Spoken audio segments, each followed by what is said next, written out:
আজ কলকাতা হাইকোর্টে এসএসসি সংক্রান্ত মামলা এক্সপিরিয়েন্সের 10 মার্কস বা এক্সপায়ারি অফ প্যানেল নিয়ে কি হলো কিছুক্ষণ আগে মাত্র আপডেট পেলাম। তো যেটা আজকে হলো আমরা প্রত্যেককে আবারও কিন্তু মর্মাহত, শুধু আমরা নয়, যে সমস্ত ইন সার্ভিস স্যার ম্যামরা আছেন, এবারে ডাক পেয়েছেন, একাদশ দ্বাদশে কাউন্সেলিং করে এসছেন বা 9-10-এর ভেরিফিকেশন হয়ে গেছে, ইন্টারভিউর জন্য ওয়েট করছেন, প্রত্যেকের জন্য একটা দুঃসংবাদ বা খারাপ ইঙ্গিত, যেটা এই সরকার বা বিচার ব্যবস্থা আগেই বলেছিল, সেটা আজকের আবারও একটা রিপিট হলো। তাহলে আজকের কেসটা যে উঠলো সেখানে কি আগালো? কাজে কাজ কিছুই হয়নি। তো ভিডিওটা স্কিপ করো না, সবটা দেখো, চ্যানেলটা সাবস্ক্রাইব করে দিও। তো প্রথম বলি আজকে 7 তারিখ, আজকে মামলা ঠিক টাইমেই উঠেছিল, যেমনটি ছিল কেস নাম্বার 16 এবং 22-এ। 16 ছিল এক্সপায়ারি অফ প্যানেল এবং 22-এ ছিল এক্সপিরিয়েন্সের 10 মার্কস। এখানে যে মামলাগুলো শুনানির জন্য উঠল, সেখানে আরও একটি কথা আবার আমাদের রিমাইন্ড করে দিল কোর্ট বা বিচার ব্যবস্থা, যে এই যে সিস্টেমটা হচ্ছে সেকেন্ড এসএলএসটি, সরকার তার নিজের মতো করে, কমিশন তার নিজের মতো করে প্রসিডিংয়ের কাজগুলো আগাচ্ছে, এর সম্পূর্ণ ভাগ্য নির্ভর করছে কোর্টের রায়ের ওপর। অর্থাৎ নিয়োগ হয়ে গেলেও পরে কেউ দাবি করতে পারবে না, কারণ একটা বিষয় কোর্টের হাতে ঝুলে আছে, তার নিষ্পত্তি এখন হচ্ছে না বা হবে না। এটা পরোক্ষ একটা ইঙ্গিত যে স্কুলে জয়েন করো, একটা সেটেল হয়ে যাও, সেখানে মানে একটা ফ্যামিলি তুমি দায়িত্ব গ্রহণ করলে, তুমি আরো কয়েকজনের দায়িত্ব নিলে, তার কিছু বছর পরে একটা এমন রায় এলো যে এই চাকরি আর থাকছে না, যেমনটি 2016 হয়েছে তেমনটি হতে যাচ্ছে আগামীতে। কথাটা মিলিয়ে নিও। আমি বলেছিলাম না যে 2025 এসএলএসটিতে যারা চাকরি পাচ্ছে, রাতের শান্তি ঘুমটুকু হবে তো শেষ অবধি? আমার তো মনে হয় না। আমরা সবাই চেয়েছিলাম যে কেউ চাকরি পাক বা না পাক, একটা বিষয় একটা সমাধান হয়ে যাক। এক্সপিরিয়েন্সের 10 মার্কস বা এক্সপায়ারি অফ প্যানেল, অ্যাকচুয়ালি বিষয়টা কি, সরকারের কি দৃষ্টিভঙ্গি, অ্যাকচুয়ালি সরকার কি চাইছে, আমাদের প্রত্যেককে কিন্তু কোর্টে দেখার ইচ্ছা ছিল। সে সুযোগটা মনে হয় আর হলো না। যদিও নেক্সট ডেট পড়েছে 21শে আগস্ট তারিখে, এর তারিখ পে তারিখ হবে। এটাই আমাদের সিস্টেম, এটাই আমাদের ভারতীয় সিস্টেম। একটা অন্য কোনো বিষয়ে মামলা যেটা শিক্ষার সঙ্গে সম্পর্কিত নয়, সেটা অতি সহজে একটা ডিসিশন নেওয়া যায়, সিদ্ধান্ত নেওয়া যায়।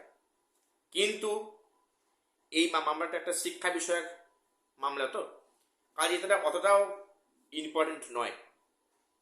হয়তো এটা আমাদের কাছে ইম্পর্টেন্ট, কিন্তু হয়তো অন্যদের কাছে বিষয়টা অতটা ইম্পর্টেন্ট নয়, লেস ইম্পর্টেন্ট।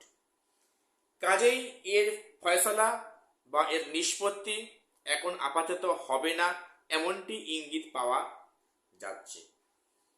যারা চাকরি পাবে তাদেরও আবার দুশ্চিন্তা রাত্রি গুনতে হবে যে আমার চাকরিটা শেষ অবধি থাকবে তো, না চাকরিটা আবার সেই 2016 কেস হবে। দেখো, একটা কথা পরিষ্কার, 2025 এসএলএসটি নিয়োগ করতেই হবে, নিয়োগ হবে।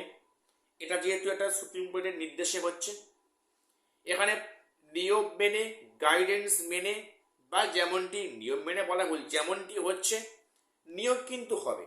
এখানে বিশেষ কারণ ছাড়া যে প্যানেল বাতিল, পরীক্ষা বাতিল, কিছুই হবে না, নিয়োগটা হবে। তুমি চাকরিও করতে পারবে, তারপরে তোমার চাকরি কিন্তু চলে যেতেও পারে, পরিষ্কার নির্দেশ। এটা অনেক আগেই কোর্ট বলেছিল, সেই মর্মে সরকারও বিজ্ঞপ্তি দেয়, কমিশন বিজ্ঞপ্তি দেয় যে এই রায়, এই মামলার পরবর্তী রায়ের উপর ডিপেন্ড করছে এই প্যানেলের ভবিষ্যৎ। তুমি চাকরি পাওয়ার পরে তোমার চাকরি আবারও হারাতে হতে পারে, তুমি সেখানে দাবি করতে পারবে না। ওটা একটা আগাম একটা মানে কশন দিয়ে রেখেছে। তুমি সেখানে কিন্তু কোনো কিছু হতে পারবে না, যদি চাকরি করছি কেন চাকরিটা চলে যাবে, সেটা একটা আগাম একটা নির্দেশ দেওয়া আছে।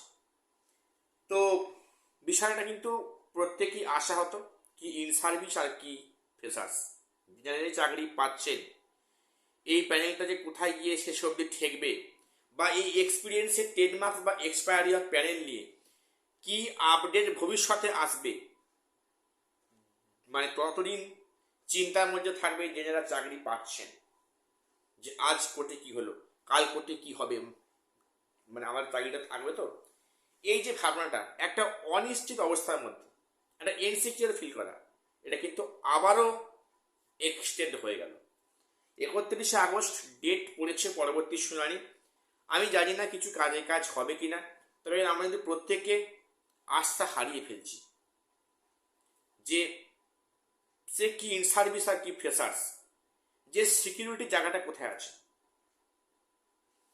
2016 যে কারণে আছে চাকরিটা পুরো হারাতে হলো, তো এর সিকিউরিটি কোথায় আছে? 2025 কি একই অবস্থা হবে? এই মামলা নিষ্পত্তি কি আদৌ হবে? দেখো, এই মামলা হচ্ছে সিঙ্গেল বেঞ্চে, এখান থেকে যাবে হাইকোর্টের ডিভিশন বেঞ্চে, যেই হোক না, এই সিঙ্গেল বেঞ্চে যখনই রায় দেবে, যত বছর পরে রায় দেবে, তারপরে যার এগেনস্টে রায় যাবে, স্বাভাবিক, সংবিধানে বলা আছে, তার অধিকার আছে, যাবে ডিভিশন বেঞ্চে। সেখানেও একটা রায় এলো, কারো অপছন্দ হলো, সেখান থেকে যাবে সুপ্রিম কোর্টে, আবার সেখানে ডিভিশন বেঞ্চ। এই তো হবে না। এই করে করে একটা মানে লাইফ পুরো হয়তো জেনারেশন পার হয়ে যাবে, নিষ্পত্তি হবে না। সামান্য এক্সপিরিয়েন্সের 10 মার্কস আর এক্সপায়ারি অফ প্যানেল। বিষয়টা খুবই আশাহত, আমরা প্রত্যেকে আজকে আশাহত হলাম, গতদিনও হয়েছিলাম, আজকেও হলাম, এরপরেও হয়তো আশাহত হব, সেটা সময় বলবে, দেখা যাক বিষয়টা কি হয়। আর এরই মধ্যে একজন প্রশ্ন করেছেন, আমি অবশ্যই উত্তর আমি পরে দেব, সেটা হচ্ছে কি এই নবম দশমের ইন্টারভিউ সত্যি কি আগস্টের মধ্যে শুরু হবে? প্লিজ বলুন। পরিষ্কার কথা বলছি, এখন তো এ নিয়ে কিছু ফাইনাল কিছু আসেনি, সবটাই গেস, সবটাই আন্দাজ, সবটাই মানে আমরা গেস করে বলছি। তো আগস্টের মধ্যে শেষের দিকে 9-10 ইন্টারভিউ কাজ শুরু হওয়ার একটা প্রবল সম্ভাবনা কিন্তু আছে, এমনটা বলতে পারি। আবার সেটা সেপ্টেম্বরে হতে পারে, সেটা এখন এই মুহূর্তে বলা যাবে না।